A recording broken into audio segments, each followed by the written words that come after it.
صفوا لها يا أهل العلوم الجزيلة اللي قبلت أم العريس المثالي، تستاهل الترحيب واغلى التحيات. جميع الحقوق محفوظة هذه على أبسط بنت سيد الرجال. الاستفسار الاتصال على صفوا لها يا أهل العلوم الجزيلة اللي قبلت أم العريس المثالي، تستاهل الترحيب واغلى التحيات. هذه أم صدام بنت سيد الرجال.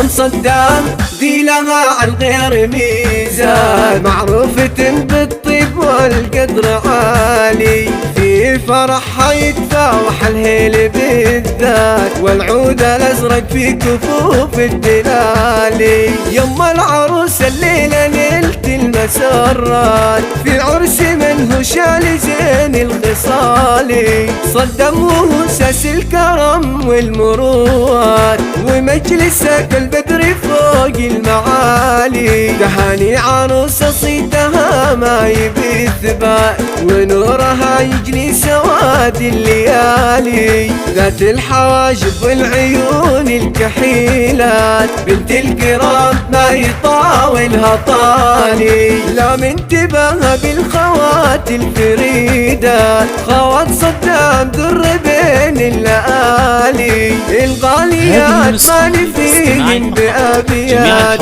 برق الخمايل في نحرهن يلالي، فيك المزايا والصفات الجزيلة. يا أم صدام يا بعد كل غالي، الشعر يرفع لك مع الود رايات، في وصف بناتك يا الغراجة مجالي، نعجزني في بالمدح أم الأميرات، أم البدر والطيب أول وتالي، من لابت يرجون رؤوس المجرات، شجعانهم تنطح قبود الجبال، تبختر يحميك رب السماوات، وزغردي يم السيوف الصقالي، جعل السعادة فالك بكل الأوقات، والله يبعد عنك شر الليالي. صفوا لها يا أهل العلوم الجزيلة اللي قبلت أم العريس المثالي، تستاهل الترحيب واغلى التحية. هذه أم صدام بنت سيد الرجال. أم صدام ذي لها عن غير ميزان، معروفة بالطيب والقدر عالي، في فرحها يتفاوح الهيل بالذات، والعود الأزرق في كفوف الدلالي.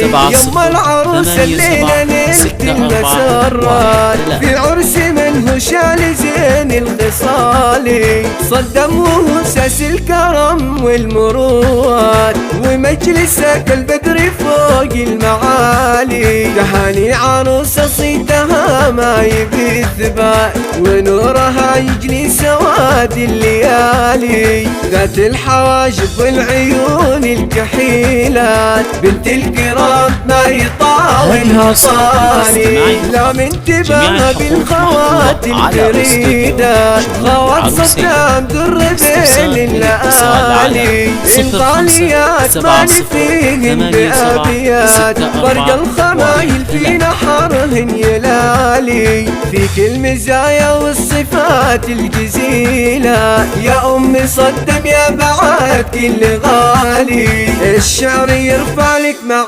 الود رايات، في وصف بناتك يا الغراجة مجالي، نعجزني في بالمدح أم الأميرات، أم البدر والطيب أول وتالي، من لابت يرجون رؤوس المجرات، شجعانهم تنطح قبود الجبال، تبختر يحميك رب السماوات، وزغردي يم السيوف الصقالي، جعل السعادة فالك بكل الأوقات، والله يبعد عنك شر الليالي، والله يبعد عنك شر الليالي.